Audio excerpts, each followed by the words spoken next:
Do not adjust your radios. You haven't found us by accident. I'm the listener, and welcome to the sound of fear. Tonight, we'd like to ask our audience, what is your most frightening time in the dark? Our phone lines are lighting up. Good. It was getting dark in here. Hello, Anne. You're on the sound of fear. Am I on? Yes. You're coming in loud and clear. Good. Well, I've never called onto a radio station before, but I heard your theme and I have a story about the dark, the one that haunts my family to this day. I would love to hear it. I hate telling it, but it'll be good to get it off my chest. I hope. The airwaves are yours, Anne. I'm listening. First, you have to know, all my dad ever wanted was a boy. Someone he could talk sports with, go dirt bike riding with, all that. What he got was 5 girls, and he loves us all deeply, but there's a part of him that still wishes he had a boy, and that's why he calls me his only son. He taught me to throw a fastball and shoot a hook shot. You get the idea. Over the summer, he and I would go camping, just the two of us, and ride our dirt bikes all over Kernville. It was the summer when I turned 16 when it happened. A summer I'll never forget. My dad and I planned a weekend trip to a place we'd never been called Scariest Canyon. It's a remote desert ravine near a lake that is known for riding trails. We made camp in a little RV park we found by accident. There was one other campsite in the lot with us, but I never saw anyone there. It looked like whoever set it up abandoned it. By the time we unloaded our toy hauler, there was about 2 hours of daylight left. My dad looked at his map and put together a route that would get us to a vista overlooking the lake at sunset.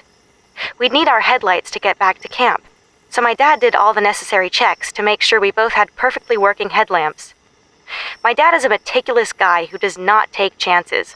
I was in good hands. Just as we pulled our helmets to start the ride to the peak, a man appears in our camp. He was tall and skinny, with gray hair and sun-scorched skin. His torn jeans were black and greasy, like his hands, but he had the most crystal blue eyes I've ever seen. He looked dangerous. My dad, who's a sweet guy, spoke to the stranger firmly. He asked, "Can I help you?" The stranger smiled a toothless grin. "No, I'm here to help you." Then the man whipped out a switchblade and picked at the grease under his fingernails. "Don't ride to Scariest Canyon tonight. It's a bad night." My dad stepped in front of me and looked the man dead in his cold eyes. "Thanks for the advice. I'll consider it. I'd like you to leave now." The man looked slightly offended, then smiled again and left. When he was gone, my dad smiled at me and asked, "Ready to ride?" I could tell he was unnerved, but putting on a brave face. I told him, "Always," and pulled my helmet on, even though a little voice in my head was screaming at me to pack everything up and head home. With every fiber of my being, I should have listened. So we headed out to the trail, and we had a blast. We hit jumps and saw coyotes and quail. Everything was going great. We made our way to the vista around 8 p.m., just as the sun was setting. My dad took a photo of me with the sun setting over the lake and the canyon below us. He had a great eye. We ate sandwiches we packed for dinner and looked out over the valley as the day ended and the night began. Such an awful, awful night. It was pitch black on a moonless night, and the only light we had was our headlights, which had been thoroughly checked and tested before we left. But 5 minutes into the ride back to the camp, my headlight just goes out, for no reason, just pop, out. Luckily, my dad noticed and turned around, or else it would have been left in the dust. So he points his headlights at mine and goes to work trying to figure out the problem, and it was obvious. Something flew into my headlight and shattered the housing and the bulb. I figured it was a rock, but my dad said it looked like a jab from a knife. My thoughts raced back to the stranger picking at his nails with his long blade. My dad headed back to his bike to fetch a replacement bulb, and that's when his light started to flicker on and off. "Oh, great," my dad said. "We needed that light to stay on, or else we were sleeping in the wild that night." My dad went to work on his headlamp, and I was left sitting on my bike, watching the darkness like a hawk. I had this sick feeling in my stomach, and that little screaming voice was back, telling me to run. My dad's light flickered off and on while he worked on it. It was hard to look at and actually gave me a headache. That's when I saw him. A stranger. He was creeping toward my dad. He had his knife out. I screamed and warned my dad to look out. That's when his headlight popped in a huge flash.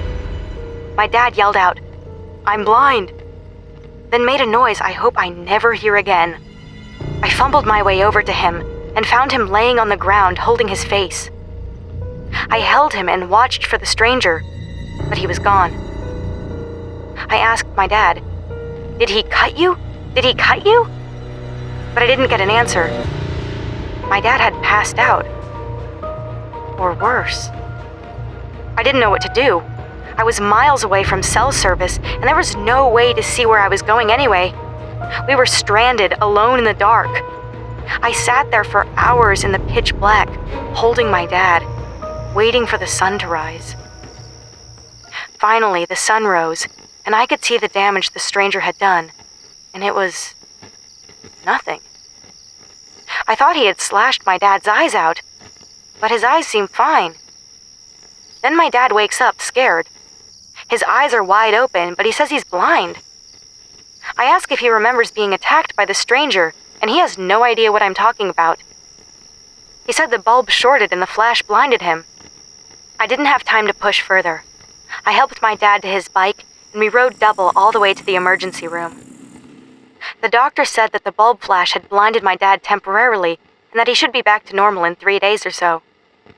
My dad is fine now, but our relationship changed since that night. We got into a lot of arguments on whether or not the stranger was there that night, so we just never talk about it anymore. But ignoring it doesn't help my dreams. I still have nightmares of the stranger slashing my dad's eyes.